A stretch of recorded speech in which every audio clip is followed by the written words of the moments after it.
Imagine being born a millionaire, not because your parents are rich, but because your government decided every citizen, including newborns, deserves a piece of the world's largest treasure chest. Now, imagine that same country makes buying butter harder than buying a house, where prisons feel like vacation resorts, and where dying is literally illegal in certain towns. This isn't fantasy. This is Norway, a nation so paradoxical, so contradictory, that everything you think you know about Nordic perfection is about to collapse. What lies beneath the fjords and northern lights will challenge every assumption you've ever held about wealth, freedom, and what it means to live in a perfect society.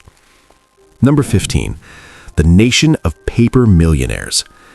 Every Norwegian baby enters this world with something American babies can only dream of. Roughly $300,000 already waiting in their name, not in a personal account, but as their share of the government pension fund global, the world's largest sovereign food fund, now swelling past $1.5 trillion. Do the math. A four-person family theoretically owns over $1.2 million. On paper, Norwegians are the world's silent shareholders, owning approximately 1.5% of every publicly traded company on Earth. While you sleep, Norwegians own a sliver of Apple, Amazon, and probably the company you work for. But here's the twist that defines everything about this country. Despite sitting on nearly $1.6 trillion, the government only allows itself to spend about 3% of the fund's annual profits. This is voluntary poverty in the face of unimaginable wealth. They're choosing austerity today, so future generations won't worry about money for the next century. The irony cuts deep. Norwegians drive aging cars because vehicle taxes are astronomically high. They pack lunches for work because restaurants cost a small fortune. While Dubai erects glass towers and parades supercars through desert streets, Norway builds libraries and lets its money grow silently in global markets. Compared to places like Texas or Alaska, which burned through their oil and windfalls within decades, Norway's discipline has turned every citizen into a theoretical millionaire who still can't afford to eat out regularly. Number 14, alcohol control that borders on prohibition. The wealth extends to almost everything except your Friday night drink. Norway maintains some of Europe's strictest alcohol regulations, creating a system that baffles first-time American visitors. Want strong beer or wine? You can't simply walk into a grocery store. Everything flows through Vinmonopoly, the state-run alcohol monopoly that closes early and stays shuttered on Sundays. A basic bottle of wine runs $30 to $40. Beer is taxed so heavily that a single night out can cost as much as premium concert tickets. The restrictions multiply: tightly controlled sales hours, near-total advertising bans, and hefty fines for public intoxication. The government's rationale is clear: reduce accidents, violence, and healthcare costs. Statistically, it works. Norway reports far fewer alcohol-related incidents than many European neighbors. But control breeds its own shadow side. High prices and strict laws don't eliminate drinking, they warp it. Many Norwegians engage in concentrated binge drinking during rare occasions, or they drive across the Swedish border on alcohol runs, loading cars with cheaper foreign booze like they're smuggling contraband. Excessive control sometimes creates the exact unintended behaviors it aims to prevent. The train journey that redefines beauty. If there's one experience that justifies Norway's obsessive preservation of nature, it's the Flåm Railway. The route stretches only 12 miles, but within less than an hour, it plunges more than 2,800 feet from the Myrdal mountain plateau down to the fjord-side village of Flåm. The train passes through 20 tunnels, 18 carved entirely by hand through harsh Nordic rock, with an average gradient nearly 5.5%. Flåm ranks among the world's steepest standard rail lines. The scenery transforms constantly, like watching a nature documentary unfold in real time.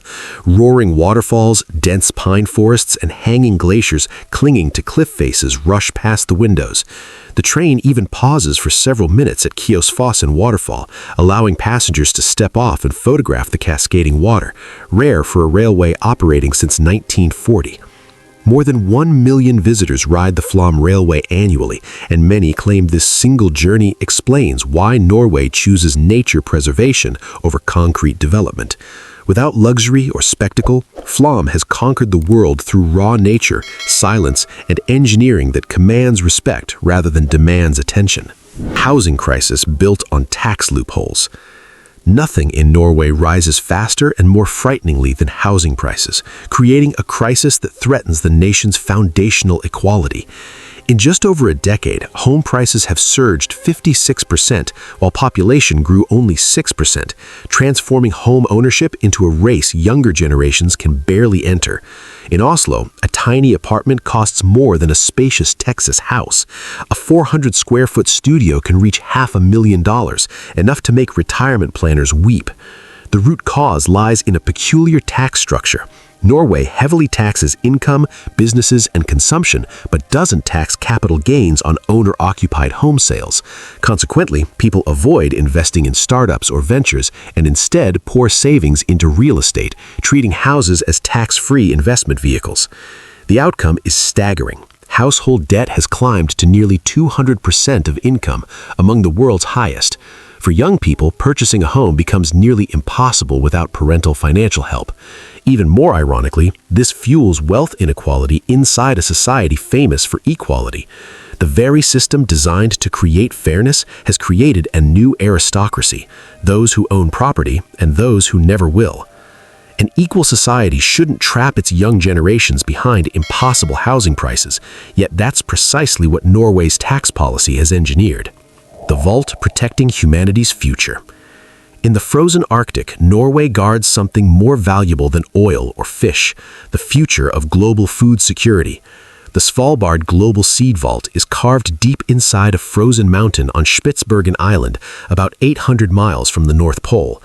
Inside rest more than 1 million seed samples, representing nearly 1 billion seeds from around the world, stored at a stable -18 degrees Celsius, as cold as a massive industrial freezer. Permafrost transforms the entire mountain into a natural refrigerator. Even if power fails, temperatures remain around -8 degrees Celsius, cold enough to preserve seeds for decades, even centuries. The vault sits approximately 500 feet above sea level, remaining safe even if polar ice melts due to climate change. Each box of seeds functions like a bank deposit. Only the country that sends them has withdrawal rights, allowing crop restoration after war, drought, or natural disaster. What's remarkable is seeds from the United States sit beside seeds from North Korea, Ukraine next to Russia. No borders, no politics, just shared survival. While many nations build walls to protect themselves, Norway chose to protect humanity's shared future. It's a reminder that some things transcend nationalism, like making sure our grandchildren can still eat, getting paid to become parents. In many countries, having children means financial anxiety. In Norway, the government literally pays you to become a parent. When a baby is born, families receive an initial grant of roughly $5,000 plus a monthly allowance of about $135 per child until age 18. All childbirth and medical care for both mother and baby is completely free. No bills, no private insurance nightmares, no paperwork messes. If a family has multiple young children, benefits increase, functioning like a long-term welfare package designed in advance. Even more surprising, paid parental leave. Mothers and fathers share a total of 49 weeks at full pay, or 59 weeks at 80% pay.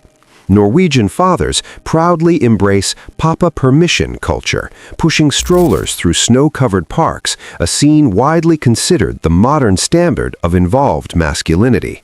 The paradox is that despite these generous benefits, Norway's fertility rate sits at only 1.4 children per woman, well below replacement level. When life becomes extremely comfortable, personal freedom often becomes the highest priority. Getting paid to be a parent is still not convincing enough to have more children when you value autonomy over legacy. The stagnation hiding behind wealth. Norway is praised as an economic success story, but beneath the surface lurks quiet stagnation that few discuss. The economy stands on one pillar, oil and gas, accounting for 61% of exports. Other sectors like fish at 9% or aluminum at 3% are far too small to replace it. Remove oil and the picture changes dramatically. Labor productivity sits at about $65 per hour, lower than the US, UK, Italy, and several Nordic neighbors. Norwegians also work the fewest hours in the OECD, officially 37.5 hours weekly, but many offices empty on Friday afternoons because people are hiking. Add the generous sykemelding system, which pays full salary during sick leave. Norway leads the world in sick leave rates. Innovation slows accordingly. R&D spending is only 1.56% of GDP, far behind Sweden's 3.4%. Education costs about $20,000 per student annually, yet Norway's PISA math and science scores remain below average. Wealth makes life comfortable, but it can also lull an entire nation into complacency. Too much safety can reduce human effort, creating a society that's prosperous but not particularly dynamic. The town where death is forbidden. At 78 degrees north latitude between mainland Norway and the Arctic lies a place that sounds like science fiction, Longyearbyen, the town where dying is not allowed. With about 2,300 residents, Longyearbyen experiences 155 days without sunlight starting in early October and more than 4 months of midnight sun in summer. The elderly, seriously ill, and pregnant women nearing delivery are required to leave before their final life stages. Longyearbyen has become a place meant only for living, not dying. The practical reason: bodies don't decompose in permafrost. They remain preserved indefinitely, which raises health concerns scientists discovered decades ago. Life here is both beautiful and brutal. Residents must carry firearms when leaving town because more than 3,000 polar bears roam the surrounding region, outnumbering humans. Visitors come for glaciers, northern lights, and the feeling of existing somewhere that doesn't feel real. Even more unusual, the town's roads have no names, only numbers. Along these numbered streets, residents build houses painted in bright colors, standing out against the endless white landscape. In summer, when parts of the ice melt, young plants push through soil, creating lush green patches and colorful wildflowers, life desperately asserting itself against the cold. Immigrant trap. Norway appears as a Nordic paradise to foreign workers, but the reality only becomes visible once you start working. One of the world's highest costs of living forces immigrants to work far harder than initially expected. A 600-square-foot Oslo apartment easily costs over $2,000 monthly. A simple lunch can reach $30. High income taxes make every extra working hour feel critically valuable. Then come barriers of language, culture, and integration speed. While companies advertise English-speaking workplaces, Norwegian remains nearly mandatory in reality. Internal documents, safety instructions, and after-work social activities revolve around the local language. Without strong language skills, career advancement freezes completely. There's also quiet bias. If your name doesn't sound Norwegian, your chances of interview invitations can drop by 30%, even with identical qualifications. Many immigrant engineers, master's graduates, even PhDs end up taking manual jobs, cleaning, delivery work, often on short-term contracts with unstable income. The Nordic paradise exists, but for foreigners, the price is working twice as hard just to stand on equal ground. It's a reminder that even in the world's most egalitarian societies, some people are more equal than others. Number 5. Dating culture that confuses everyone. For many foreign men, dating in Norway represents major cultural shock, where familiar rules vanish completely. There's no long courtship, no expectation that men must pay, no pressure to take the lead. In Norway, equality is the starting point, not something to prove. Norwegian women stand out with natural athletic beauty, hair often tied back, minimal makeup, calm confidence, and presence that becomes more captivating the longer you observe. Relationships usually begin casually, sometimes through friends, small gatherings, or outdoor trips. No one rushes to label things as dating or a relationship. For American men accustomed to clearly defined dating stages, this proves confusing. Things may feel intimate, but that doesn't equal commitment. Silence doesn't mean disinterest. It often signals respect for personal space. What surprises foreigners most is that Norwegian women aren't looking for financial security or traditional roles. They expect equal partnership in conversation and daily life. This leaves many foreign men feeling lost, not because they're rejected, but because they're forced to redefine themselves inside relationships where traditional masculine performance means nothing. Number 4. The butter crisis that paralyzed a nation. This crisis happened in 2011, and it could only have happened in Norway. The butter panic just before Christmas. A rainy summer reduced milk production by about 20 million liters, just as the low-carb, high-fat diet trend exploded, increasing butter demand by 20 to 30%. Simultaneously, Norway's strict agricultural protection system, with extremely high import taxes, made foreign butter nearly impossible to bring in. The result was empty supermarket shelves minutes after restocking. People called it smørpanik, butter panic. The price of 250 grams of imported butter soared to nearly $50, comparable to a luxury restaurant meal. Some people drove to Sweden and Denmark to buy butter and were caught at borders with nearly 200 pounds of butter in their cars, like they were smuggling narcotics. Eventually, the government slashed import taxes by over 80% to save the holiday season. The story exposed the dark side of closed systems, where even wealthy nations can suddenly lack the most basic everyday products. Protectionism meant to help local farmers instead created absurd scarcity in one of Earth's richest countries. The voluntary hard life. In Norway, success isn't measured by big houses or luxury cars, but by one simple question: do you have a hytte?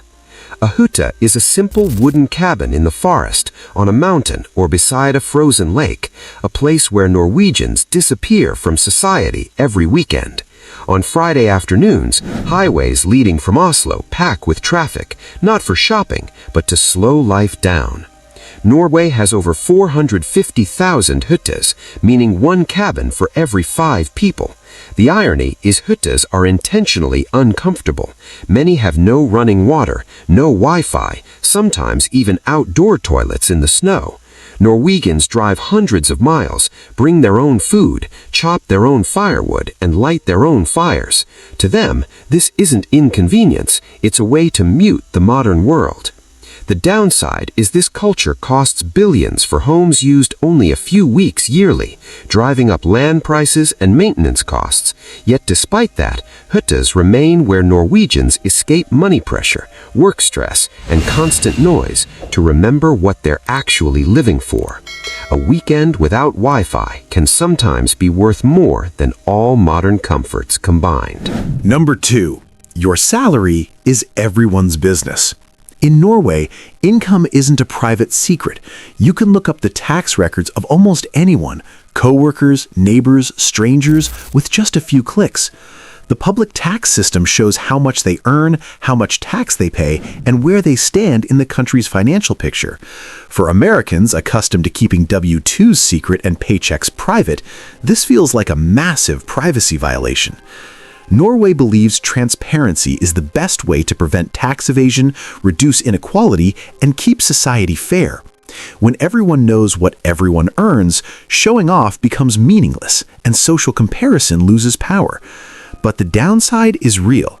Curiosity turns into silent judgment. Many people feel constantly evaluated, especially when income doesn't reflect effort or personal circumstances. For foreigners, the shock is even greater. Just as they begin integrating, their finances suddenly become public knowledge. It's radical transparency taken to its logical extreme, where privacy is sacrificed on the altar of equality. Number 1. The Norwegian invention that changed global cuisine. It may sound impossible, but salmon sushi is a Norwegian invention, not a Japanese one. Before the 1980s, Japanese people avoided eating raw salmon due to parasite concerns and flavor preferences. Salmon simply didn't appear on traditional sushi menus. It was considered unthinkable, even dangerous. That changed when Norway entered the picture. In the early 1980s, Norway's farmed salmon industry faced overproduction and needed new markets. The government launched Project Japan, introducing clean, farm-raised Atlantic salmon to Japanese sushi chefs. They weren't just selling fish, they were selling a story of food safety and consistency. Gradually, bright orange slices of salmon began appearing on nigiri. The rest is history. Today, salmon is the world's most popular sushi ingredient. The US, Europe, and even Japan consume millions of pounds of salmon each year, and much of the global supply originates in Norway. When a Nordic country quietly changed the eating habits of the entire planet, not through culture, but through strategy. While Japan gets credit for sushi, Norway engineered one of the most successful food marketing campaigns in history, convincing the world that something never traditionally eaten raw should become the default choice. That's Norway in a single story, quietly reshaping the world while letting others take the credit, accumulating wealth while living modestly, creating systems so effective they seem effortless, until you look closer and see the machinery beneath. We've journeyed through 15 paradoxes that define Norway, a nation of paper millionaires who can't afford butter, prisons more comfortable than most hotels, and a dating culture where equality means rewriting all the rules. This is a country that saved humanity's seeds while struggling to house its young people, that invented salmon sushi while maintaining alcohol laws stricter than many conservative nations. Norway isn't the Nordic paradise you imagined. It's something far more complex, contradictory, and fascinating. It's a place where wealth and restriction coexist, where comfort breeds stagnation, where transparency eliminates privacy, and where success is measured not by what you have, but by what you're willing to give up. The real Norway exists in these contradictions, in the tension between abundance and austerity, between individual freedom and collective welfare, between the world's admiration and its own quiet doubts about whether it's built something sustainable or just borrowed against a future that hasn't yet arrived.